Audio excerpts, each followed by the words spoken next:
Hai semuanya, gimana kabar kalian? Semoga selalu dalam keadaan baik. Jadi selamat datang kembali di Andi Krisno Channel, dan ini adalah segmen analisa pagi, segmen di mana kita akan mengulas untuk update news dan juga pergerakan dari market, khususnya market dari Bitcoin. Nggak terasa udah hari Senin lagi. Hari ini kita berada di tanggal 8 Juli 2024. Kita akan mulai langsung masuk ke pembahasannya dari kalender ekonomi. Teman-teman, di hari ini ya, itu nggak terlalu banyak sentimen ya. Jadi market biasa, hari Senin biasanya mulai ada lonjakan volume perdagangan ya, mulai ada trader-trader yang libur atau investor institusi besar ataupun yang mungkin melakukan perdagangan OTC market itu baru akan dieksekusi di hari Senin. Biasanya volatilitas market akan cukup signifikan. Namun di minggu ini akan ada beberapa sentimen atau data yang penting untuk kalian perhatikan. Yang pertama itu di hari Selasa besok, tanggal 9 Juli akan ada Fed Chairman Jerome Powell yang akan memberikan testimoninya. Kemudian ada Sekretari Janet Yellen, ini adalah Menteri Keuangan Amerika Serikat yang juga akan memberikan arahan ataupun ada speak ya, pidato di jam 9 malam besok. Jadi waspada dengan volatilitas yang mungkin terjadi. Kemudian di hari Rabu akan ada rilis data terkait dengan CPI and PPI untuk China. Lalu Fed Chairman Jerome Powell juga masih akan speak di perdagangan hari Rabu besok, 2 hari lagi, ya, itu di jam yang sama, jam 9 malam. Waspada dengan volatilitas di jam-jam tersebut. Kemudian di hari Kamis akan ada data terkait dengan 10 tahun note auction ya. Ini berhubungan sama obligasi Amerika Serikat jangka panjang. Lalu akan ada data terkait dengan CPI and Core CPI Amerika Serikat. Data ini merupakan data inflasi yang paling populer yang biasanya sering diberitakan oleh media-media mainstream. Jadi waspada juga dengan volatilitas yang ditimbulkan di hari Kamis nanti. Kemudian di hari Jumat itu akan ada rilis data terkait dengan PPI and Core PPI, sama-sama data inflasi yang akan diterbitkan, teman-teman. Jadi itu beberapa sentimen yang mungkin akan memberikan impact dan juga pengaruh terhadap market kripto di perdagangan semingguan ini. Tetap waspada dengan volatilitas. Aku sedikit mempelajari terkait dengan data yang baru aja diluncurkan oleh Glassnode terkait dengan kondisi market saat ini. Nah, meskipun market Bitcoin cenderung berada dalam pergerakan yang sideways to down, jadi bergerak sideways yang cenderung turun. Namun ternyata di sini kita bisa melihat bahwa sebagian besar market yang masih pegang Bitcoin itu masih dalam posisi untung, teman-teman. Jadi bila kita melihat memang dari pergerakan harga Bitcoin itu tidak terdampak signifikan banget ya, nggak signifikan banget dampaknya kalau kita compare sama altcoin. Altcoin itu benar-benar rontok harganya, teman-teman, disebabkan karena beberapa sentimen seperti BTC dominance yang mengalami peningkatan. Namun spesialnya untuk Bitcoin baru hanya bergerak sideways yang cenderung mengarah ke proses penurunan. Jadi dari sini kita bisa melihat bahwa Bitcoin so far masih sangat-sangat kuat. Dan saat ini pergerakan Bitcoin ini berada dalam garis value 2.04 yang memang merupakan sebuah garis yang sering kali merupakan garis tengah antara ketika fase mengalami euforia ataupun dalam fase fear, teman-teman. Jadi bisa dibilang kita lagi dalam proses untuk mencapai harga-harga wajarnya berdasarkan MV/RV ratio. Kemudian dari pandangan yang lain ada cost basis per coin held in profit or loss. Ini merupakan data terkait dengan apakah saat ini kondisi dari para investor sudah atau masih dalam posisi loss atau sudah profit. Kalau kita lihat dari data ini menunjukkan memang ada beberapa trader yang memang dalam posisi floating loss, tapi floating loss-nya itu nggak signifikan banget. Bahkan mayoritas dari mereka itu masih dalam posisi yang cuan, teman-teman. Ini kita melihat dari perspektif Bitcoin-nya ya, kita tidak berbicara tentang altcoin. Itu sih, jadi dari beberapa data yang bisa ditunjukkan oleh Glassnode ini menunjukkan memang kondisi market saat ini itu masih cukup strong untuk Bitcoin, teman-teman. Jadi ya, kalau kita melihat potensial koreksi lebih lanjut, masih akan ada kemungkinan. Kita lagi dalam fase European bull market ya, euforia terhadap bull market setelah kemarin Bitcoin membuat all time high baru, tapi tidak berlangsung lama pergerakan harganya justru malah down karena ada beberapa sentimen yang ada di market yang menyebabkan hal tersebut terjadi, teman-teman. Dan kita masih belum masuk ke fase deep loss. Jadi overall kondisi dari market saat ini masih dalam posisi yang banyak trader mengalami profit. Kemudian ini adalah ringkasan beberapa berita-berita yang ada pada market. Berita pertama datang dari Mt. Gox yang dikabarkan sudah mulai melakukan transfer aset mereka ke beberapa exchange seperti Bitbank, kemudian juga ada Kraken. Ini belum distribusi langsung ke account, tapi baru memindahkan aset mereka ke exchange, dan itu sudah menimbulkan kepanikan pada market. Takutnya nanti ketika jatuh ke tangan investor, banyak investor yang mulai menjual Bitcoin. Padahal kan belum tentu. Perpindahan yang dilakukan oleh Mt. Gox sendiri ke beberapa exchange tersebut baru merupakan sebuah langkah mereka dalam hal memudahkan distribusi untuk koin-koin yang mereka punya ke investor-investor yang memang sempat loss ataupun sempat kehilangan aset mereka di Mt. Gox. Jadi belum tentu investornya bakalan jual Bitcoinnya. Tapi ya itu lagi, berita menyebabkan kepanikan pada market. Kemudian Rusia dikabarkan sedang consider atau coba untuk mempertimbangkan terkait dengan pembayaran cross-border stablecoin payment. Jadi Rusia sendiri cukup terbuka dengan perkembangan stablecoin. Namun sepertinya sih stablecoin yang mereka akan pakai itu bukan yang berhubungan sama US dollar, tapi dari rubel Rusia ya. Kemudian dari berita yang lain ada South Korea, Korea Selatan saat ini sedang kuat-kuatnya membuat regulasi untuk yang namanya menghindari atau untuk menjauhi trading fraud, kejahatan yang berhubungan dengan dunia trading, teman-teman. Regulasi di sana sedang dibangun dengan baik ya, supaya para investor, para warga di sana yang memang pengen invest di beberapa exchange, pengen invest kripto, itu mereka juga mendapatkan perasaan safe. Jadi ini upaya yang sangat-sangat bagus sebenarnya dari pemerintah. Kemudian highlightnya ada Taiwan second largest telkom operator atau Telkom operator, perusahaan SIM card gitu yang terbesar kedua di Thailand, itu dikabarkan sedang melakukan akuisisi terhadap exchange. Jadi ini mereka lakukan guna untuk mentalangi sebuah exchange yang memang digadang-gadang mau collapse atau tidak bisa bertahan ya di market Taiwan, itu diakuisisi oleh perusahaan Telkom terbesar di Taiwan. Ya itu sih beberapa sentimen dan juga narasi pada market overall. Kita melihat ada beberapa sentimen yang positif, ada juga sentimen yang cenderung negatif untuk market, tapi ya semuanya akan dinilai sendiri oleh market di perdagangan hari Senin ini. Kemudian terkait dengan ETF spot Ethereum yang digadang-gadang bakalan di-approve di awal bulan Juli ini. Sampai hari ini kita masih menunggu persetujuan. Banyak rumor yang mengatakan bahwa ETF Ethereum bakalan di-approve di tanggal 8 Juli hari ini. Namun estimasi ini bisa saja mundur sampai tanggal 15 Juli. Kalau seandainya The Fed memang memutuskan untuk menunda, teman-teman. Jadi ya pada akhirnya kita cuma bisa menunggu kapan SEC bakalan mengumumkan terkait dengan ETF spot Ethereum yang bisa diperdagangkan. Karena kalau kita melihat dari berita itu memang tidak ada kepastian tanggal kapan produk tersebut bakal mendapatkan approval. Jadi antara tanggal 8 sampai 15 ini kita akan menunggu seperti apa keputusan dari SEC. Lalu dari berita yang lain ini terkait dengan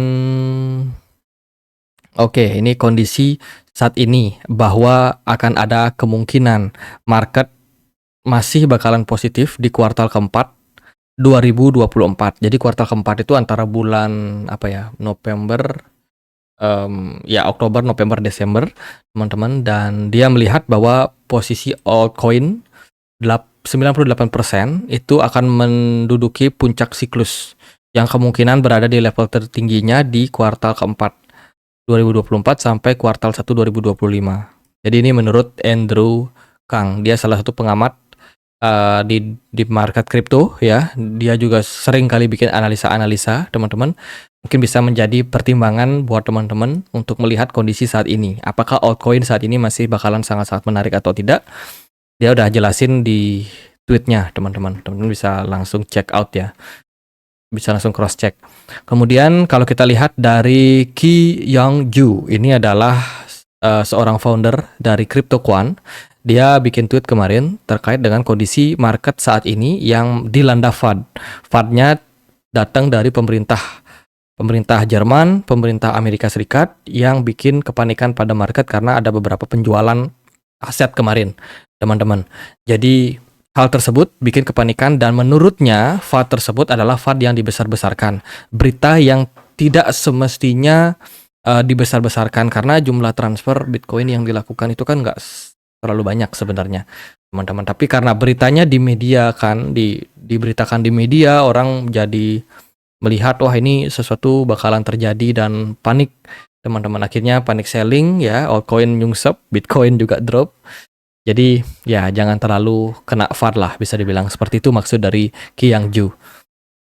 Kemudian US House scheduled to reconsider bill to overturn SAB 121 Biden veto. Ini terkait dengan masalah regulasi, teman-teman.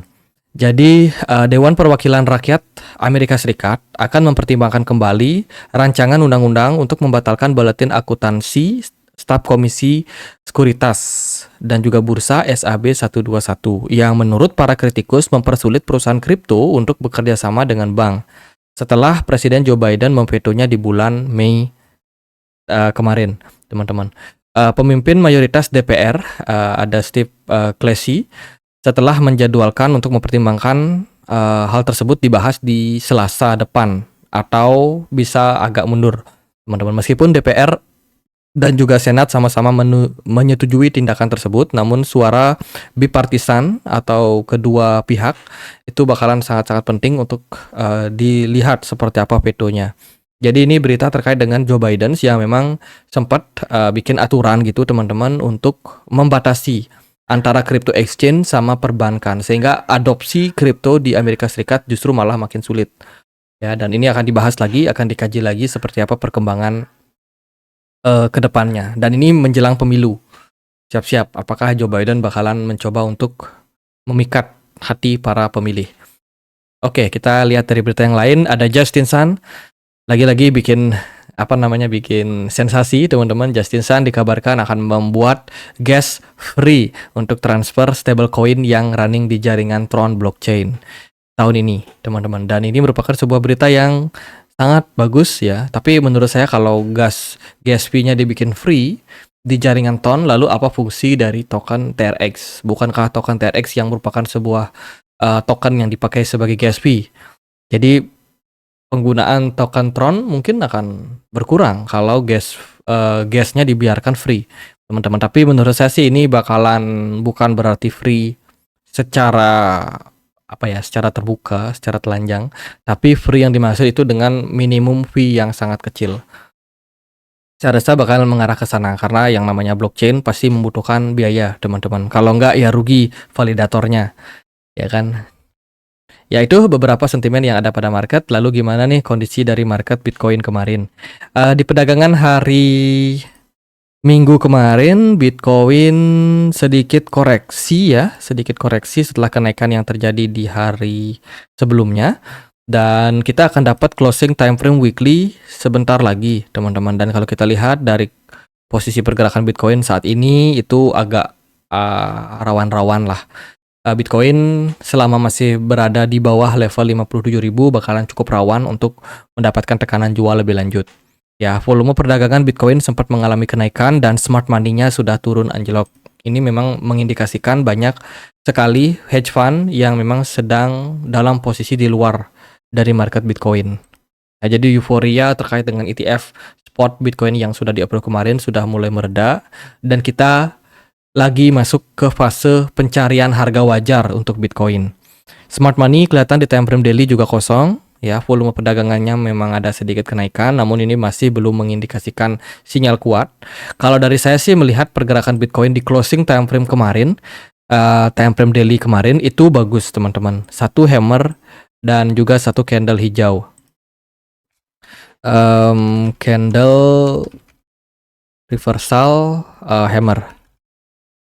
Jadi memang hammer atau candle palu itu seringkali menjadi indikasi pembalikan arah bisa saja terjadi pada market. Ini memang sering terjadi di saat market mengalami fase penurunan. Dan kalau kita melihat dari kondisi pergerakan Bitcoin kemarin, sebenarnya itu mengindikasikan hal yang bagus. Satu hammer warna merah ini kemudian diimbangi dengan satu candle hijau di hari berikutnya, merupakan sebuah indikasi positif untuk market secara teknikal di time frame daily. Lalu kalau kita perhatikan dari RSI, ini juga menunjukkan indikasi divergence, teman-teman, yang memang menunjukkan ada potensi kenaikan harga pada Bitcoin. Namun di perdagangan hari ini kita ongoing untuk running candle merah lagi, yang memang mengindikasikan tekanan jual masih belum berakhir. Jadi kalau saya melihat ada kemungkinan di perdagangan hari ini Bitcoin bakalan mengalami recover harga. Hanya saja mungkin kenaikan yang terjadi tersebut itu tidak bisa terlalu tinggi karena memang beberapa narasi yang belum terlalu positif. Tapi memang masih ada kemungkinan untuk kenaikan jangka pendeknya. Sementara itu, seller masih cukup aktif dalam hal penjualan. Kemudian dari buyer belum terlalu aktif, khususnya buyer dari smart money ya, belum ke-detect mereka sedang melakukan pembelian yang sangat besar. Bahkan beberapa dari mereka justru malah masih distribusi. Jadi poinnya adalah meskipun ada possibility untuk market naik, namun tekanan jual masih lebih mendominasi untuk saat ini, teman-teman. Kalau kita lihat dari data CoinGlass terkait dengan long and short market, saat ini didominasi oleh market yang melakukan short selling. Tanggal 8 Juli, short selling lebih mendominasi pada market. Ya, dengan nominal yang lebih besar ya. Tapi kalau kita lihat dari jumlah account yang melakukan long, di sini kita bisa melihat justru lebih banyak. Ini untuk pair perdagangan Bitcoin USDT. Jadi rasionya saat ini lebih didominasi oleh market ya, yang memang ingin melakukan short pada market dengan nominal yang lebih besar, tapi dengan jumlah akun yang lebih banyak melakukan long. Jadi intinya adalah lebih banyak uang yang di short, teman-teman. Berarti tekanan jual kemungkinan masih akan sangat-sangat kuat dan kita harus waspada dengan closing time frame weekly yang akan kita dapatin beberapa saat lagi. Semoga Bitcoin bisa closing di atas level 57.000 ya. Kalau di bawah itu ya siap-siap mungkin potensi untuk koreksi lebih lanjut masih akan terbuka untuk Bitcoin ke depannya. Altcoin kemarin dapat tekanan jual yang lumayan signifikan dan masih dalam posisi yang kurang lebih sama, teman-teman. Ini beberapa altcoin udah mulai menunjukkan pelemahan kembali. Ondo Finance sudah drop cukup parah. Kemudian Doge pun juga udah mulai koreksi lagi. Ya, kita ongoing running mencari harga-harga wajar lagi pada Bitcoin. Ya gitu, perdagangan hari Senin ini kita akan lihat gimana reaksi daripada market. Apakah market bakalan positif atau negatif? At the end of the day, semoga videonya bisa bermanfaat. Teman-teman, kita punya komunitas diskusi di Telegram, tempat aku untuk update berita-berita terbaru tentang market kripto. Bagi teman-teman yang punya Telegram, yang mau join, linknya ada di kolom deskripsi video ini. Kemarin juga ada narasi terkait dengan Jerman yang melakukan buyback untuk Bitcoin. Tapi kabar tersebut dikomen oleh satu teman kita di grup, katanya kabar tersebut adalah fake news. Ya, aku sendiri melihat bahwa ini possibility adalah fake news. Dilihat dari data Arkham Intelligence juga menunjukkan korelasi yang cukup sama. Jadi memang ada pelemahan penjualan dari pemerintahan Jerman, tapi bukan buyback yang dimaksud. Itu, thank you banget yang udah berkontribusi memberikan banyak informasi untuk kita semua. Dan satu lagi teman-teman, banyak akun-akun palsu, akun-akun cloning mengatasnamakan saya di Telegram. Jadi kalau teman-teman ada yang mendapatkan penawaran, apapun itu bukan saya, teman-teman, itu pelakunya adalah bot ataupun orang-orang tidak bertanggung jawab. Tolong dibantu report ya. Teman-teman bisa report akun tersebut, dan akun yang asli itu cuma saya sudah tulis sih di komunitas di bio group ya. Ini akun yang asli @andrianadjana, dan di luar itu semuanya adalah scam. Jadi tetap waspada. Gitu aja buat pembahasan kali ini, semoga bisa bermanfaat, dan akhir kata saya Andre, makasih.